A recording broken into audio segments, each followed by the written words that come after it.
So we don't want to crush it, we're just kind of... Open it up. Mm-hmm.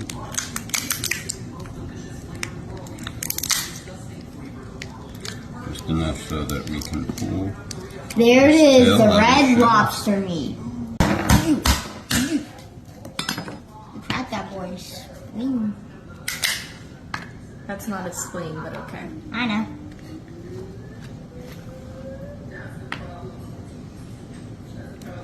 You mind showing me how we do this? Yeah, so we just want to take this little leg, right? Like this. Okay. Make sure we got an opening for the meat to come out. Alright. Yep. Back up a little bit. Takes quite a bit of pressure to get it pushed out.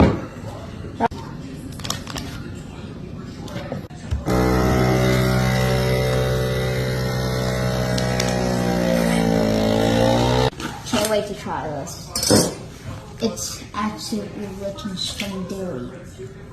Scrumptious, huh? Yeah.